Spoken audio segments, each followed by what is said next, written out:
everybody, and I hope you enjoyed this week's vlog.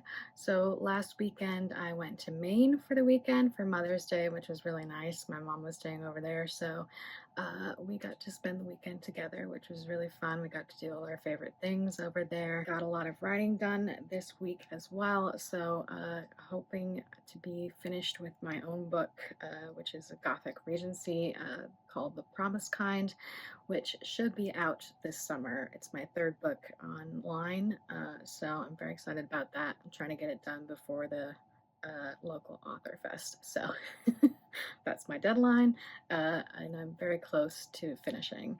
At the moment, I'm working on getting a cover for it, and just finished some more developmental edits, and I need somebody to read it before copy edits, so that's where my book is at. I finally finished my library book, We Shall Be Monsters. I really enjoyed this, actually. This was about a girl who had to break a family curse and go into the scary woods, and lots of stuff goes down. It actually is pretty creepy in the woods, so normally stories about woods don't freak me out because I live in the woods in New Hampshire, so but I like this one a lot. It is very fairy tale-esque, so I highly recommend this. It's pretty short too, so there's that. On Saturday, we went to Hello Hello Books in Rockland, Maine, and I got a reading journal. I've been trying to get back into doing this, so this one already has pages laid out for you, so you can just fill it out like I've been doing. Other lists you can fill out, so this was part of their independent bookstore day merch, but I was there on that day. But yeah, I really like this little notebook. And I also got The Lost Bookshop by Evie Woods. This one is set in Dublin, and it's about a bookshop that appears every now and then, I think. And so yeah, that's all I know. It's been on my list, and it was used, but it was hardly touched. Like, it doesn't look like it's been read at all, so I got it for $8, which is pretty good. And I love the cover as well. It's all shiny, so there's that one. I also got The Third Wife of Faraday House. I really liked the cover of this one, and it's a spooky mansion story, which I love those. So this one is November 1816. Restless but naive Emmeline Fitzpatrick is desperate to escape her stifling life in foggy Halifax. Her guardian is lining up repugnant suitors, but Emmeline has her eyes set on a lieutenant in the British Navy. She just needs to persuade him to propose, or her one chance at happiness will be gone forever. She ends up in a scandal. She finds herself with only one suitor left, the wealthy and enigmatic Captain Graves. Having already lost 2 wives to tragic circumstances, the widower is seeking a new companion in his cloistered seaside manor, Faraday House. Or at least that is what Emmeline has been told. So, yeah, another spooky British story, which I love a lot.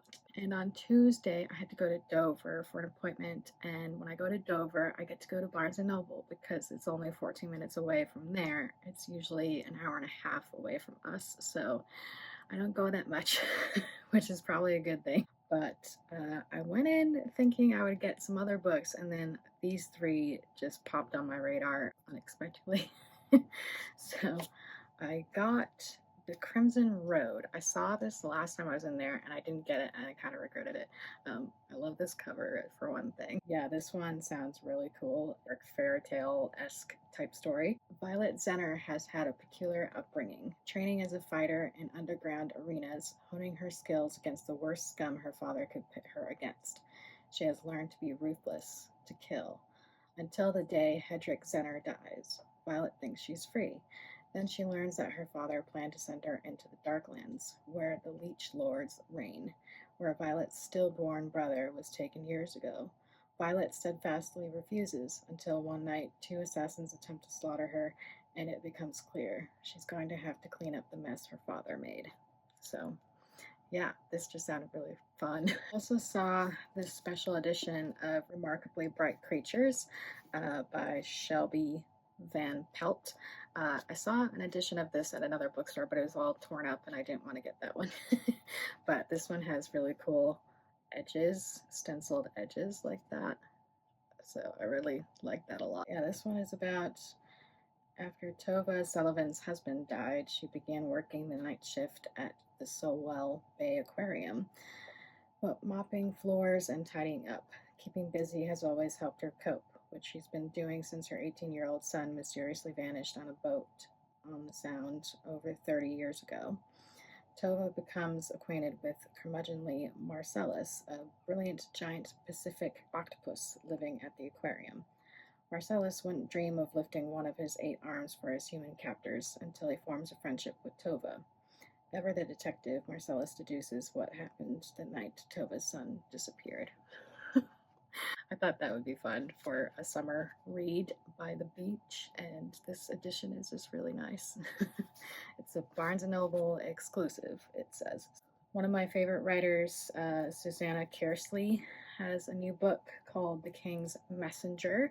I've read 7 of her 12 books, so that's how much I like her.